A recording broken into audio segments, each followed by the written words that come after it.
నమస్కారం అండి. ఈరోజు ఆంధ్రప్రదేశ్ రాజకీయాల గురించి మాట్లాడుకోవాలంటే జూన్ 4న ఫలితాలు వస్తాయి. ఎవరు గెలుస్తారనేది మనకు నిష్పాతంగా తెలిసిపోతుంది. ఇది ఇంకోటి ఏమిటంటే టీవీ డిబేట్లలో కొంతమంది రాజకీయాలు విశ్లేషణ చేసేదానికి వచ్చి కోపం ఆవేశాలు కట్టలు దించుకుంటారండి. ఎంత కట్టలు దించుకున్నా, ఎంత ఆవేశపడిపోయినా ప్రజలు ఎవరు ఓట్లు వేయాలో వాళ్ళకి వేస్తారు. అంతే తప్ప ఆడు కొట్లాడుకొని గుద్దులు అరుచుకొని దీనివల్ల ఏం లేదు. ఉన్నదాన్ని కరెక్ట్గా మాట్లాడితే నలుగురు వింటారు, మంచిగా ఉంటారండి. విశ్లేషణలు అనేవాళ్ళు ఎవరు తప్పు ఉంటే వాళ్ళు చెప్పాలే కానీ వన్ సైడ్గా మాట్లాడడంలో చాలామంది ఉండారండి. వాళ్ళల్లో మన కేఎస్ ప్రసాద్ గారు అని ఒక ఆయన ఉంటాడు. ఆయన ఊగిపోతూ ఉంటాడు, వైఎస్ఆర్సీపీకి సపోర్ట్ చేస్తూ ఊగిపోతూ ఉంటాడు. ఆయన ఇది లేదు అది లేదు ఊగిపోతూ ఉంటాడు. ఇంకొక ఆయన ప్రొఫెసర్ నాగేశ్వరరావు గారండి. ఆయన ప్రొఫెసరేకే కానీ ఏముండదు, ఆయన చేసేటివన్నీ వన్ సైడే చెప్పుకుంటూ ఉంటాడు. ఇంకో ఆయన తెలకపల్లి రవి, ఆయన అంతేనండి, ఒక సైడుకు చెప్పుకుంటూ పోతూ ఉంటాడు. ఎందుకంటే ఇలా వల్ల ఏమవుతుందంటే ప్రతి ఒక్కరు అలా నేర్చుకోగలుగుతారు. మనం ఉన్నది ఉన్నట్టు మీరు చెప్పగలిగితే తప్పు ఉండాలి, ఒప్పు ఉండాలి. అంతేగాని ఒక రాజకీయం గురించి మనం మాట్లాడగలిగితే మీకే ఇబ్బంది అవుతుంది.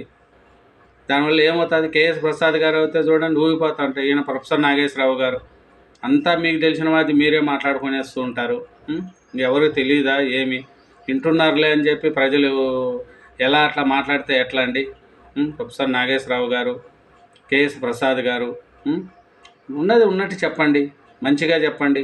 అంతే తప్ప లేనిపోని విషయాలు చెప్పుకుంటా పోతే ఏమొస్తుంది చెప్పండి? టీవీలలో కూర్చొని ఊగిపోతూ ఉంటారు. మీరే రాజకీయ నాయకులు లెక్క మాట్లాడేస్తూ ఉంటారు.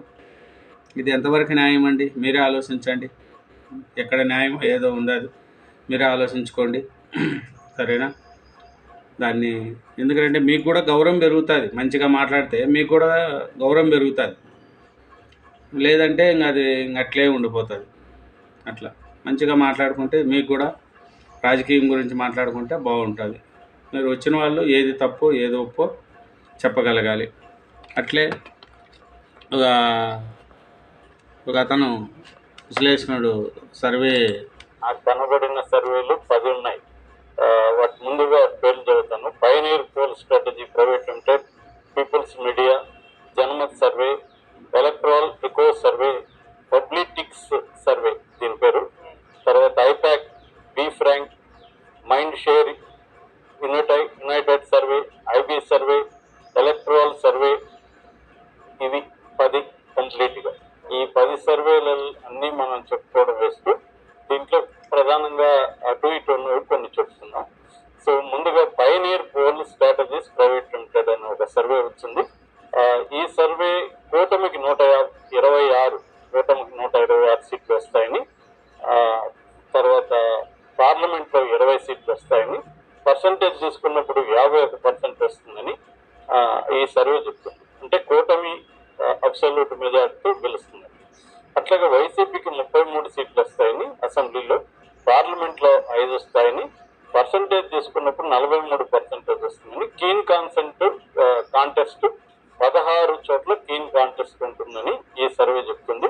ఇక ఇండియా కూటమి అంటే సిపిఐ, సిపిఎం, కాంగ్రెస్ ఇవి కలిసి చేస్తున్నాయి, దానికి 4% వస్తుందని, ఇతరులకు 2% వస్తుందని pioneer poll strategies private limited అనే సర్వే చెప్తుంది. అట్లాగే పీపుల్స్ మీడియా అనే ఇంకొక సర్వే కూడా కూటమి ఇదైతే మరి స్వీప్ అనమాట, 159 సీట్లు కూటమికి వస్తుందని చెప్తా ఉంది ఇది. అట్లాగే ఎంపీలు 21 ఎంపీలు వస్తుందని చెప్తుంది. వైసీపీకి కేవలం 16 సీట్లు వస్తుందని చెప్తుంది. ఇక దీంట్లో 4 వస్తాయని చెప్తుంది పార్లమెంట్. అంటే ఇది కంప్లీట్ స్వీప్, అతి దారుణ ఓటమి వైసీపీ. సో ఇది పీపుల్స్ మీడియా చెప్తుంది. ఇక జనమత్ సర్వే ఏమో రివర్స్ లో వైసీపీకి 117 సీట్లు వస్తాయని, 115 నుంచి 120 వైసీపీకి వస్తాయని చెప్తుంది. కూటమికి 47 నుంచి 49 కూటమికి వస్తాయని చెప్తుంది. ఇక ఎంపీ సీట్లకు వచ్చేసరికి వైసీపీకి 15 సీట్లు వస్తాయని, కూటమికి 8 వస్తాయి. వస్తాయని జన్మత్ సర్వే చెప్తుంది. అట్లాగే ఇది ఈ నేషనల్ లెవెల్లో తీసుకున్నప్పుడు బీజేపీకి సొంతంగానే 315 వస్తాయని కూడా ఈ సర్వే చెప్తుంది. కాంగ్రెస్ 50కే పరిమితం అవుతుందని ఈ సర్వే చెప్తుంది. అలాగే నెక్స్ట్ బలంగా వచ్చేది టిఎంసి, తృణమూల్ కాంగ్రెస్ కి 20 నుంచి 22 అని, బీజేడీ ఒరిస్సాలో బీజేడీ 10 నుంచి 11 ఎంపీ సీట్లని, ఆప్ ఢిల్లీలో మొత్తం 7 పార్లమెంట్ ఉంటే అందులో 6 నుంచి 7 ఆప్ స్విప్ చేస్తుందని ఈ జన్మత్ సర్వే చెప్తుంది. ఇది కొంత నేషనల్ సర్వే. ఇక ఎలక్ట్రల్ ఎకో సర్వే, ఇది కూడా కూటమి అయిపోయి ఉంది. కూటమికి 113 వస్తాయని, సారీ ఇది వైసీపీ వైపు ఉంది. వైసీపీకి 113 వస్తాయని, కూటమికి 39 వస్తాయని ఈ సర్వే చెప్తుంది. కూటమికి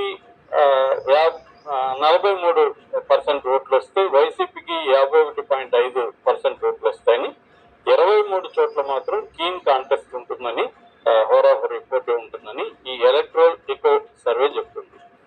తర్వాత పబ్లిటిక్స్ సర్వే అని ఇంకొక సర్వే చెప్తుంది. ఇదేమో కూటమికి 126 సీట్లు వస్తుందని చెప్తుంది, వైసీపీకి 33 సీట్లకు పరిమితం అవుతుందని చెప్తుంది. ఇది విచిత్రంగా కాంగ్రెస్ అలయన్స్ కి 16 సీట్లు వస్తాయని కూడా ఇది చెప్తుంది అన్నమాట. సో అట్లాగే ఎంపీ సీట్లకు సంబంధించి కూటమికి 20 వస్తాయని, వైసీపీకి 5 వస్తాయని ఈ సర్వే చెప్తుంది. పర్సంటేజ్ విషయానికి వచ్చినప్పుడు కూటమికి ఏమో 51%, వైసీపీకి 43%, ఇండియా కూటమికి 4% వస్తుందని, ఇతరులకు 2 వస్తుందని ఈ సర్వే చెప్పింది. ఇక ఇది కాకుండా ఐపాక్ పేరుతో ఒక సర్వే వస్తుంది. ఐపాక్ చేశారని, అది తెలుగుదేశానికి అనుకూలంగా ఉంది. బి ఫ్రాంక్ అనే ఒక సర్వే వస్తుంది. మైండ్ షేర్ యునైటెడ్ అనే సర్వే వస్తుంది. ఐబీ ఇంటెలిజెన్స్ బ్యూరో ఇంతకుముందు కూడా ఒకటి వచ్చి అదేమో వైసీపీకి అనుకూలంగా వచ్చింది. ఇప్పుడేమో అదే ఇంటెలిజెన్స్ బ్యూరో పేరుతో కూటమికి అనుకూలంగా ఇంకొక సర్వే వచ్చింది. అలాగే ఎలక్ట్రల్ సర్వే వైసీపీకి అనుకూలంగా ఉంది, 115 సీట్లు వస్తాయని చెప్తుంది. కూటమికి ఏమో 55 సీట్లు వస్తాయని చెప్తుంది. సో ఓవరాల్ గా మొన్న మనం బిగ్ టీవీ న్యూస్ చూసుకున్నాం, అంతకుముందు ఆర్టీవీ చూస్తున్నాం. ఆ తర్వాత ఏమో ఈ రెండు కూడా బిగ్ టీవీ అండ్ ఆర్టీవీ ఏమో కూటమి అధికారంలోకి వస్తుందని చెప్తున్నాయి. అట్ ద సేమ్ టైం భారతదాస్ అండ్ ఆత్మసాక్షి ఈ రెండు కూడా చెప్తున్నాం. ఈ రెండేమో వైసీపీ అధికారంలోకి వస్తుందని చెప్తున్నాం. సో ఓవరాల్ గా చూస్తే ఇప్పటి వరకు కనీసం ఒక 50-60 సర్వేలు అయితే ఆంధ్రప్రదేశ్ లో వచ్చింటాయి. నాకు తెలిసి ఏ రాష్ట్రంలో కూడా ఇన్ని సర్వేలు వచ్చే అవకాశం లేదు. ఇందులో వీళ్ళందరూ నిజంగానే సర్వే చేశారా, లేకపోతే కంప్యూటర్ల మీద ఇష్టం వచ్చినట్టు గ్రాఫిక్స్ క్రియేట్ చేస్తున్నారా అనేది ఎవరికి తెలియదు. ఎందుకంటే ఇప్పుడు నేను సర్వే చేశానని చెప్పుకుంటా, కాదని ఎవడు ఇప్పుడు వచ్చి నన్ను నిరూపించేవాళ్ళు. సో ఇదేంటంటే ఒక లూక్రేటివ్ బిజినెస్. ఇప్పుడు చాలా మంది డబ్బున్న వాళ్ళు పోటీ చేస్తున్నారు. సో ఈ సర్వేలో వెళ్ళినప్పుడు మా నియోజకవర్గంలో పరిస్థితి ఏందని అడుగుతారు. సరే మేము కూడా చేస్తామని చెప్పి వీళ్ళు ఎవరో నలుగురిని అక్కడికి పంపించి వాళ్ళ దగ్గర డబ్బులు తీసుకుంటారు. అట్లాగే ఎవరికి ఎప్పుడు వినిన ప్రాజెక్ట్ కాదు. ఒకరు రాస్తే సర్వేలన్నీ వైసీపీకి అని ఇంకొకరు రాస్తే ఇలాగా సర్వేలు మనకే అని 3 సర్వేల గురించి మనం మాట్లాడదాం. 3 సర్వేలలో first ABP C voter survey. ABP అని తెలుగులో కూడా వాళ్ళ ఛానల్ ఉంది, మ్యాగజైన్ ఉంది, న్యూస్ పేపర్ అన్ని ఉన్నాయి. So ABP C voter survey ఏం చెప్తుందంటే కూటమికి 20 సీట్లు వస్తాయి. ఇది వచ్చి ఓన్లీ నేషనల్ లెవెల్లో చేసిన సర్వే కాబట్టి అసెంబ్లీ సీట్ల గురించి చెప్పలేదు, ఓన్లీ లోక్సభ. సో కూటమికి 20 సీట్లు వస్తాయి, 44.7% వస్తుంది అనేది ఏబీపీ సర్వే చెప్తుంది. వైసీపీకి 5 సీట్లు వస్తాయి, 41% మాత్రం ఓట్లు వస్తాయి.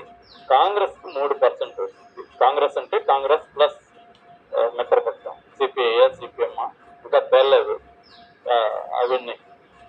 సో క్లియర్ గా ఏబీపీ సీ ఓటర్ సర్వే కూటమి అధికారంలోకి వస్తుంది అనేది చెప్పింది. ఇక న్యూస్ 18 సర్వే. న్యూస్ 18 అంటారు దీన్ని, నెట్వర్క్ 18 అని కూడా అంటారు. వీళ్ళవి నేషనల్ లెవెల్లో ఛానల్స్ ఉన్నాయి. వీళ్ళు సర్వే చేశారు. వీళ్ళు ఫస్ట్ దేశవ్యాప్తంగా చేసిన సర్వేలో 543 లోక్సభ స్థానాలకు గాను ఎన్డీఏ కూటమికి 411 వస్తాయి. మామూలుగానే బీజేపీకి ఒక టార్గెట్ పెట్టుకున్నది 2024 ఎలక్షన్ లో వాళ్ళకి ఎన్డీఏ కూటమి 400, ఖచ్చితంగా 370. ఇది వాళ్ళ టార్గెట్. ఆ వైపుగా వర్క్ చేస్తున్నారు. వీళ్ళు చెప్పేదాని ప్రకారం టార్గెట్ కంటే ఎక్కువ వస్తుంది ఎన్డీఏ. అయితే బీజేపీకి మాత్రం అయితే 350 వస్తున్నాయి. ఎన్డీఏకి అయితే 411 వస్తాయి. ఇండియా కూటమి 105 మాత్రం వస్తాయి. ఇతరులకు 27 వస్తాయి అనేది వీళ్ళు చెప్తున్నది. ఎన్డీఏకు 48% వస్తుందని, ఇండియా కూటమికి 32% అని, ఇతరులకు 20% అనేది వీళ్ళు చెప్తున్నారు. ఇక ఆంధ్రప్రదేశ్కి వచ్చేసరికి కూటమికి 18 సీట్లు వస్తాయని చెప్తున్నారు లోక్సభ స్థానాలు. వైసీపీకి 7 సీట్లు వస్తాయని చెప్తున్నారు. కాంగ్రెస్ 3% ఓట్లు మాత్రం వస్తాయి, సీట్ రాదు. వైసీపీకి ఏమో 44%, కూటమికేమో 50% ఓట్ల షేర్ అనేది వీళ్ళు చెప్తున్నారు. అదే వీళ్ళే తెలంగాణలో కూడా సర్వే చేశారు. తెలంగాణలో బీజేపీ అధిక స్థానాలు గెలుచుకుంటుందని చెప్తున్నారు, 8 స్థానాలు. నాకు తెలిసి ఈ మధ్యకాలంలో ఇదొక్క సర్వేనే బీజేపీకి అధిక స్థానాలు వస్తాయని చెప్తుంది. ఎందుకంటే ప్రతి సర్వే కూడా ఇక్కడ అంత కాంట్రడిక్టరీ లేదు సర్వేలలో. ప్రతి సర్వే కూడా కాంగ్రెస్ కే ఎక్కువ వస్తాయని చెప్తున్నారు. రెండో ప్లేస్ బీజేపీ. ఇదేనండి సర్వేల గురించి. సర్వేలు 50-60 సర్వేలు చేశారు. కొన్ని సర్వేలేమో కూటమికి, కొన్ని సర్వేలేమో వైఎస్ఆర్సీపీకి చెప్తున్నాయండి. ఏ సర్వేలు చేశారో ఏం చేశారో మనకు తెలియదు. BRS 2, MIM 1. ఇది ఈ సర్వే చెప్తున్నది. ఇక ఓట్ల షేర్కి వచ్చేసరికి ఇది ఒక విచిత్రం. మామూలుగా బీజేపీకి 8 సీట్లు, కాంగ్రెస్ 6 కదా. కానీ ఓటు పర్సెంటేజ్ తీసుకున్నప్పుడు కాంగ్రెస్ 34%, బీజేపీకి 28%. అంటే 6% ఓట్ల తేడా ఉన్నప్పటికీ 2 పరిస్థితి. కానీ మన ఏపీ ఎలక్షన్లో మటుకు 50-60 సర్వేస్ ఉన్నాయండి. వాటిల్లో కూటమికి అధికంగా సర్వేలు చెప్తున్నాయి. మళ్ళీ జూన్ 4 తర్వాత ఎవరు గెలుస్తారనేది చెప్పాలండి. ఇదేనండి మనది. నమస్కారం అండి. Thank you.